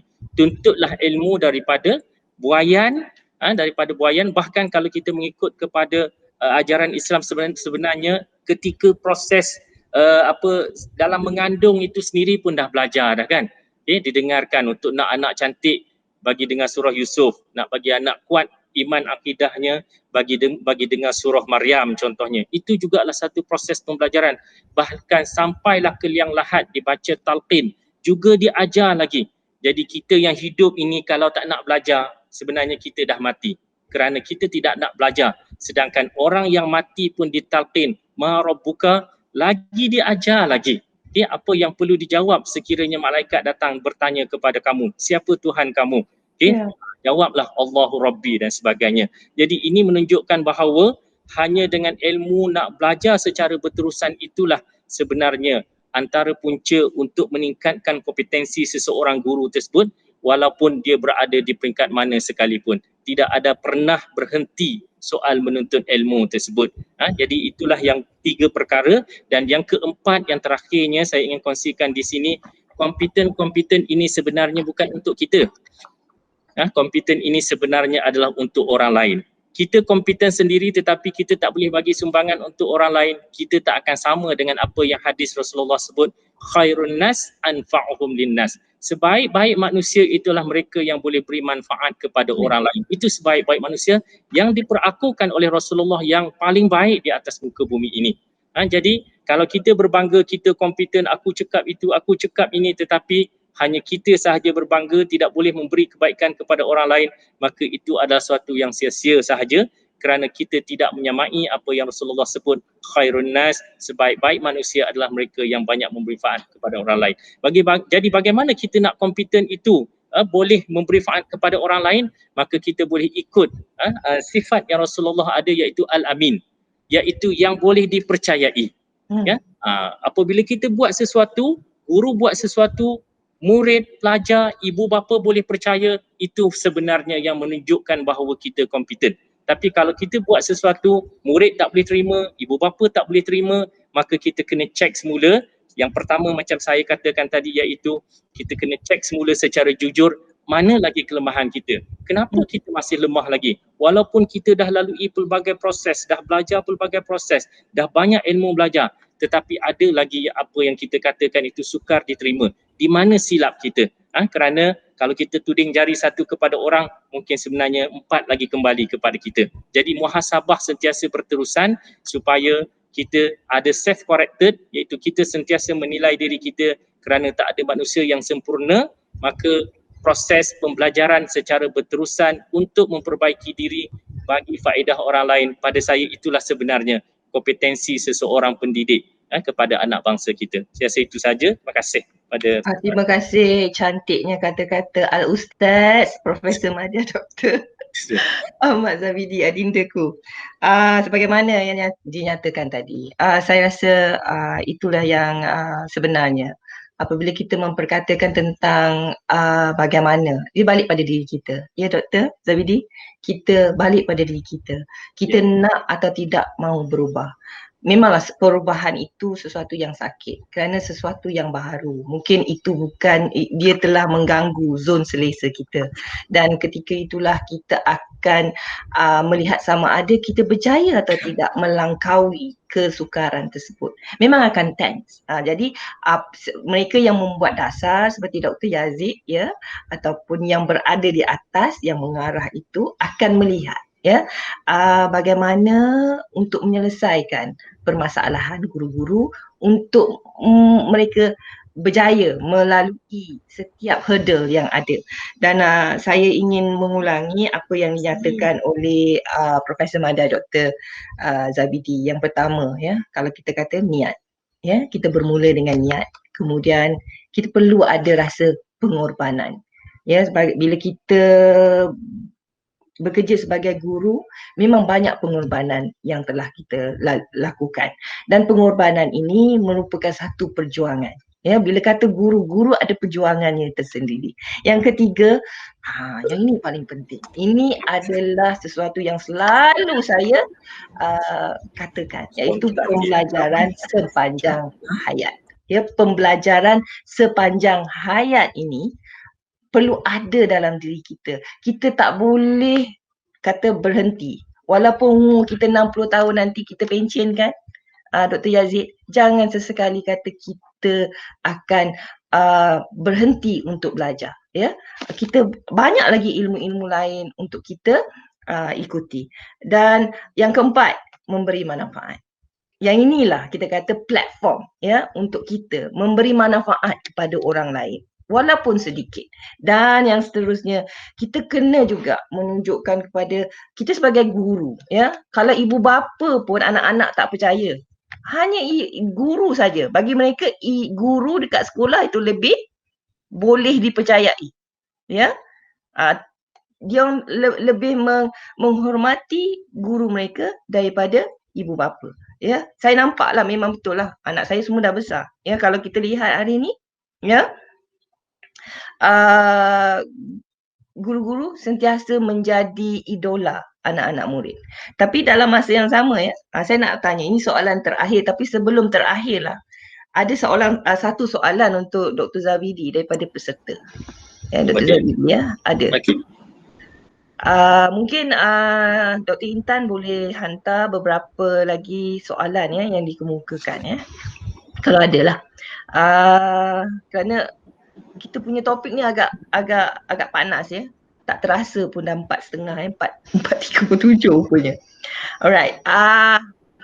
Panel ada menyatakan kecekapan itu boleh dimaksudkan sebagai elemen kejujuran. Sejauh manakah elemen kejujuran ini berkesan dalam berhadapan dengan trend pendidikan dan sifat pelajar pada masa kini dan akan datang? Okey, itu soalannya ya. Okay, terima kasih kepada moderator dan juga terima kasih kepada yang bertanya ya, iaitu bagaimanakah kejujuran itu dapat menghadapi trend semasa dan juga trend pelajar kita pada hari ini. Sebab itu dari awal lagi saya meletakkan jujur itu sebagai teras yang pertama. Kerana dengan kejujuranlah yang sebenarnya yang membolehkan kita menghadapi trend tersebut. Okay? Contohnya katalah kita lihat bahawa trend sekarang ini memerlukan kepada perubahan penggunaan teknologi macam Dr. Yazid sebut tadi ya, cybergogi dan sebagainya. Jadi jujur kita tanya pada diri kita. Jujur kita tanya pada diri kita, aku ada tak kekuatan teknologi tersebut? Secara mudahnya kita boleh gunakan kaedah SWOT analysis, iaitu strength, weaknesses, opportunity dan juga threat. Yang pertamanya, ada tak kekuatan, kita tanya diri kita sendiri, ada tak kekuatan untuk menghadapi trend pelajar yang pelbagai masalah disiplin tersebut? Contoh ya, tapi sekarang ni mungkin ada, mungkin tak masalah disiplin tersebut. Okay? Ada tak kekuatan untuk nak mengajar dengan lebih baik lagi dengan kehendak tuntutan semasa? Yang pertama. Weakness, kelemahan kita. Aku ni lemah di mana lagi sebenarnya? Tak ada orang lain. Kita mengharapkan kadang-kadang rakan kita nak tegur kita. Tapi kadang-kadang rakan ni dia nak jaga hati. Tegur sekali takut bergaduh pula. Tak tegur sebenarnya kawan tahu kita ada kelemahan tertentu. Jadi sebab itu kita kena jujur tadi untuk cari kelemahan kita itu di mana. Saya sendiri mengaku saya ada kelemahan-kelemahan tertentu. Contohnya katalah aspek-aspek untuk menjalankan penyelidikan lebih baik. Ketua jabatan kita lebih baik sebenarnya pada saya. Kemudian segi perkara berkaitan dengan kuantitatif analisis yang lebih advance. Ahli jabatan lain lebih baik. So kena mengaku bahawa tak ada manusia yang sempurna dan apabila kita sedar bahawa ada kelemahan tersebut, barulah kita boleh cari opportunity yang kita ada. Apa peluang yang kita ada? Guru-guru, ada latihan tak? Okay? Kalau tak ada latihan yang disediakan oleh pihak kementerian ataupun pihak sekolah, ada tak pihak lain yang sediakan opportunity tersebut? Okay? Ada peluang tak untuk dapatkan pengajaran bagaimana nak memperbaiki kelemahan tersebut? Dan kita kena jujur sekiranya kalau kita tak ada atasi masalah tersebut, kita mungkin terancam. Okay? Contohnya pengajaran kita dah jadi kurang berkesan. Kita dah sukar nak kawal pelajar kita. Jadi berbalik kepada poin yang pertama tadi, kenapa saya letakkan kejujuran tersebut? Kerana ia sebenarnya mengakui bahawa apa sebenarnya yang perlu kita lakukan untuk menambah baik diri kita daripada semasa ke semasa. Walaupun kita tak nafikan ada teguran daripada superior kita, ada teguran daripada pengetua ataupun guru besar kita ataupun penolong kanan, ada teguran daripada rakan-rakan. Tetapi kadang-kadang kita kena fikir juga, kadang-kadang dalam diri kita ni ada satu sifat ego. Bila kita ditegur tu sebenarnya lagi kita berontak tak nak dengar. Daripada kita sendiri menyedari bahawa kita ada kekurangan tersebut, kita ada kelebihan tersebut, kita ada kekurangan tersebut, kita ada peluang, dan sekiranya kita tidak mengambil tindakan apa-apa terhadap kelemahan tersebut, dia akan menjadi satu ancaman kepada kita dan akan menghilangkan kompetensi yang sepatutnya kita miliki tersebut. Itulah asasnya kenapa saya meletakkan kejujuran itu sebagai yang pertama dalam meningkatkan kompetensi ataupun mengekalkan kompetensi. Kerana di mana di awal-awal tadi mungkin ada yang tak dengar saya katakan bahawa kaedah fiqh, walaupun benda tu kaedah fiqh tetapi dia bukannya ayat Quran yang kita tafsir bukan-bukan, iaitu al-aslu baqa'u ma kana ala ma kana. Maksudnya sesuatu itu kekal seperti sedia ada sehinggalah datang sesuatu yang mengubahnya. Maka pada saya secara asas kekalnya guru-guru itu adalah kompeten.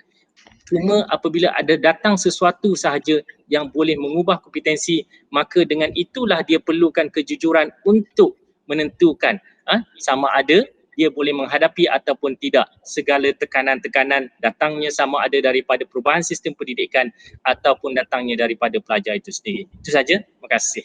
Terima kasih Profesor Madya Dr. Ahmad Zahidi. jelas ya penerangan yang diberikan tadi. Dan sebelum soalan yang terakhir untuk kedua-duanya, saya ingin mengingatkan kepada peserta untuk mengisi borang Google Form ya untuk mendapatkan e-sijil daripada pihak kami. Jangan lupa letakkan nama ya, tulis nama, kad pengenalan dan juga email ya, address. Okey, soalan saya seterusnya untuk kedua-duanya ya. Jika diberi kesempatan ya, apakah peringatan penting oleh Yang Berusaha Dr. Yazid dan Yang Berusaha Prof. Madya Dr. Zabidi buat semua guru di Malaysia bagi mengelakkan isu kegagalan di dalam mengarus perdana visi dan misi pendidikan negara kita? Mungkin Dr. Yazid dulu. Okey, terima kasih PM Dr. Moderator. Okey, sebelum saya menjawab soalan ni, okey, tadi PM Dr. Ahmad Zabi ada sebut tentang latihan kepada guru-guru. Jadi kalau kita lihat sekarang ni sebenarnya banyak latihan ditawarkan semasa musim Covid ni. Okey, terlalu banyak, mungkin beratus, mungkin beribu. Okey. Jadi kalau peluang ni kita dapat gunakan untuk meningkatkan kita punya kompetensi melalui siri-siri webinar seperti ini ataupun YouTube adalah satu cara yang paling baik lah. Okey, dan ini pun saya nak maklumkan juga. Okey, di IPG Campus kita ada 27 IPG Campus, okey, dan juga satu pusat English Language Teaching Center ELTEC. Jadi 27 campur 1, 28. Okey, dalam 28 institusi pendidikan ni ada menawarkan kursus-kursus latihan. Okey, untuk keperluan guru-guru. Cuba kursus-kursus ni boleh diakses melalui SPLKPM lah. Jadi banyak peluang-peluang untuk menghadiri kursus kepada cikgu di luar sana, dan juga kalau kita lihat agensi-agensi kerajaan pun banyak menganjurkan kursus-kursus terutama pada musim Covid ni. Jadi kita gunakan peluang ini, peluang menimba ilmu ini mungkin secara percuma. Kalau dulu kita nak pergi kursus kena bayaran, tapi sekarang ni peluang tu terbuka luas. Tanpa wang ringgit, kita boleh dapat memperoleh ilmu yang sangat bermanfaat daripada para panel-panel atau moderator kita lah. Okey. Jadi berbalik pada soalan tadi. Okey, jadi saya mengingatkan diri saya jugalah, okey, dan juga tuan-tuan dan puan-puan yang sekarang ni menggunakan teknologi digital, okey, supaya kita bijaklah, okey, bijak menggunakan media sosial sebagai saluran komunikasi, okey, sebab gunakan ruang komunikasi secara bermakna dan manfaat dan jangan mudah melatahlah. Jadi kita cuba elakkan penyalahgunaan media sosial untuk penyebaran fitnah dan maklumat yang tidak tepat. Okey. Guru itu adalah pendidik. Jadi fitrah seorang guru adalah pendidik. Jadi sifat guru secara fizikal perlulah menunjukkan seorang yang terdidik. Jadi kalau kita nak memuatkan sesuatu tulisan di media sosial, kita kena fikir dua kali. Adakah tulisan kita itu memberi manfaat ataupun memberi provokasi ataupun mendatangkan mudarat kepada sesiapa yang membacanya. Jadi kita kena berhati-hatilah. Okey, berhati-hati dan yang terbaik kalau tak ada apa-apa kita jangan komen. Kalau nak komen yang baik, yang merangsang minda, pencambahan pemikiran dan sebagainya. Jadi saya mengingatkan diri saya jugalah. Okey. Jadi sebelum mengakhiri, saya tertariklah. Okey, kalau tuan-tuan kita semua kenal dengan Steve Jobs kan, iaitu pencipta iPhone. Dia ada satu tagline dia. Okey, tagline dia tetap lapar, tetap bodoh. Okey. Tagline bagi Steve Jobs ni tetap lapar, tetap bodoh. Apa maksud tetap lapar ni? Tetap lapar iaitu sentiasa mensyukuri nikmat sesuap nasi. Okey, sentiasa tabah hadapi segala cabaran. Sekarang ni kita di dalam Covid, jadi kita diminta membuat, cikgu diminta buat PDPR. Okey, mungkin talian terpaksa gunakan wang poket sendiri. Jadi kita sentiasa tabah hadapi segala cabaran dan sentiasa berusaha keras demi kehidupan terutama kehidupan pelajar-pelajar kita yang lebih baik lah.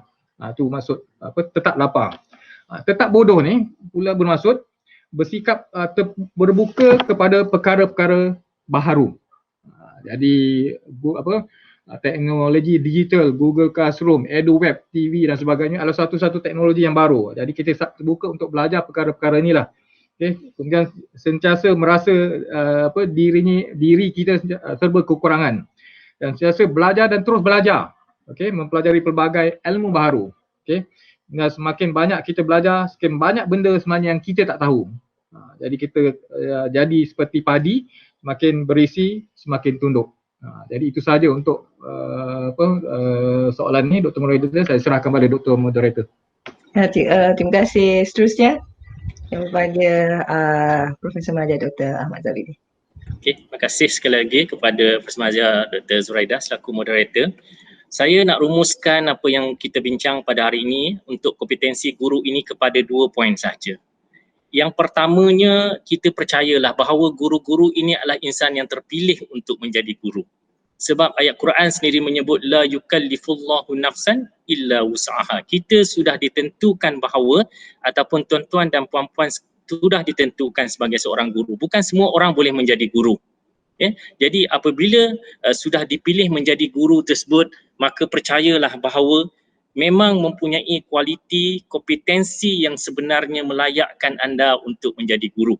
Kerana mereka yang tidak dipilih menjadi guru itu sudah tentu adalah di mana-mana kekurangan yang tidak melayakkan mereka menjadi guru tersebut. Jadi anda semua adalah merupakan insan terpilih yang bukan sahaja menjadi guru untuk faedah diri sendiri daripada aspek kerjaya dan sebagainya, tetapi juga adalah untuk memberi yang terbaik kepada anak bangsa. Jadi itu yang saya katakan bahawa saya salute, saya bangga kerana mempunyai ramai anak murid, ramai rakan-rakan guru yang sebenarnya tidak putus-putus berusaha untuk memberi yang terbaik. Bukan untuk kerjaya sendiri sahaja, tetapi sebenarnya jiwa mereka adalah untuk mendidik anak bangsa. Itu yang pertama, insan yang terpilih. Yang kedua, poin saya yang kedua untuk penutupnya, apabila kita sudah dipilih menjadi guru, kita pensyarah pun sebagai pendidik jugalah ya di universiti ini, kita perlu ingat bahawa peranan kita adalah untuk menjadikan khalifah itu sebagai hamba. Itu ayat saya lah. Menjadikan khalifah itu sebagai hamba, apa maksudnya? Kita khalifah itu adalah pemimpin. Bermaksud kita melahirkan pemimpin yang pelbagai bidang, teknologi lah, oil and gas lah, segala bidang, itu khalifah. Tetapi dalam jiwa khalifah itu ada sifat hamba. Seperti mana yang Dr. Yazid sebut lagi tinggi ilmu, lagi rendah dia tunduk. Itu bermaksud hamba. Orang yang merasakan dirinya khalifah sahaja, pemimpin sahaja, tidak mempunyai jiwa hamba, itulah yang dia kadang-kadang dia bersikap terlampau autokratik, tak boleh dengar pandangan orang lain kerana dia rasa dia yang hebat. Sedangkan orang yang ada jiwa hamba, walaupun dia sebagai khalifah, dia sebenarnya akan seimbangkan antara tuntutan untuk melahirkan pelajar-pelajar, pemimpin-pemimpin yang terbaik di atas muka bumi atau dalam konteks kita di Malaysia ataupun di negara-negara lain pun, tetapi dalam jiwa dia ada hamba, maka dia tidak akan melanggar arahan integriti tertentu kerana dia sedar bahawa ada kuasa lain yang memerhatikan dia, ada kuasa lain yang lebih tinggi pada dia. Jadi itu kesimpulan yang saya dapat nyatakan bahawa guru adalah insan yang sangat terpilih dengan pelbagai cabaran yang dihadapi ini, masih lagi mempunyai kompetensi kerana peranan guru adalah untuk melahirkan seorang khalifah bersifat hamba, iaitu melahirkan pemimpin-pemimpin berteras dunia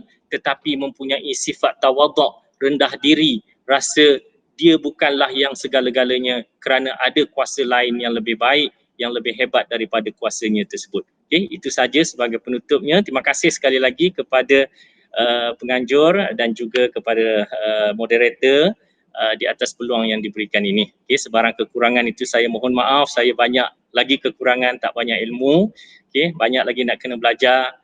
Jadi itu saja. Sekian, Assalamualaikum warahmatullahi taala wabarakatuh dan terima kasih semua. Muted. Dr. Zuraidah muted. Terima kasih saya ucapkan kepada kedua-dua tetamu hari ini. Tak terasa 2 jam kita telah berbual secara santai dan membicarakan tentang kompetensi dan peranan guru masa kini yang dianggap sebagai satu topik yang sangat panas ya. Kalau kita dapat bicarakan dengan lebih lama lagi, lebih ramai lagi, dan apabila guru-guru dapat bersama-sama ya berbicara secara bersemuka. Jadi di sini ya saya juga ingin menyatakan bahawa guru hendaklah menyesuaikan diri dengan teknik pembelajaran masa kini, memandangkan murid-murid kita pada hari ini boleh mengakses maklumat di mana-mana dan pada bila-bila masa yang diperlukan. Pasti kompetensi guru hari ini akan dilihat kepada kebolehan mereka dalam IT lah. Ya, dan secara dalam masa yang sama guru juga perlu mengajar murid supaya mereka mudah beradaptasi dengan perubahan-perubahan dari segi teknologi di sekeliling mereka dan memahami bagaimana sesuatu perkara itu berfungsi. Guru selaku pencetus, penggerak dan pemegang amanah kepada proses pembentukan sistem pendidikan negara yang berkualiti. Sesungguhnya mempunyai kedudukan mulia yang tersendiri dalam masyarakat, sentiasa disegani, dipandang tinggi. Perjuangan guru tetap berterusan dan merupakan satu perjuangan ilmu yang mencabar. Maka teruskanlah khidmat baktimu yang mulia, wahai guru. Jasa guru akan sentiasa dikenang. Akhir kata ya daripada pihak kami lah, sebelum nak mengucapkan ribuan terima kasih lah kepada orang-orang tertentu ya. Aku percaya kepada guru terhebat, merupakan seniman terhebat, dan aku percaya hanya sedikit sekali seniman yang hebat. Mengajar mungkin merupakan seni terhebat kerana mediumnya adalah jiwa dan akal manusia. Seseorang yang mendidik anak-anak itu lebih dihormati daripada orang tuanya. Bila orang tua hanya memberi nafkah hidup, maka pendidik pula memberi seni kehidupan dengan baik. Jutaan terima kasih kami ucapkan kepada semua pihak yang terlibat, terutama tuan-tuan dan puan-puan yang hadir pada petang ini bagi menjayakan webinar kita Bicara Pemimpin Pendidikan Siri 2. Setinggi-tinggi penghargaan diucapkan kepada Profesor Madya Dr. Zawawi Ismail, Dekan Fakulti Pendidikan Universiti Melaya, dan Profesor Madya Dr. Muhammad Faizal Gani selaku Ketua Jabatan Pengurusan Perancangan dan Dasar Pendidikan atas sokongan penuh terhadap penganjuran webinar kita ini yang berfokus kepada #isu pendidikan perlu kupasan, #pendidikan kita pendidikan kita hak bersama. Di sini saya dan pihak urus dia juga ingin memohon maaf atas segala salah dan silap sepanjang mengendalikan majlis ini. Bagi pihak jawatankuasa majlis, kami juga ingin memohon maaf jika ada yang terkurang sepanjang majlis ini berlangsung. Semoga kita berjumpa lagi pada 20 hari bulan Mei 2021, Khamis, jam 2.30 petang bagi webinar kita Siri 3 bertajuk Pengetua Cemerlang Sekolah Gemilang. Assalamualaikum warahmatullahi wabarakatuh dan salam sejahtera. Selamat berbuka puasa dan stay safe. #kita jaga kita. Bye. Terima kasih semua. Terima kasih semua.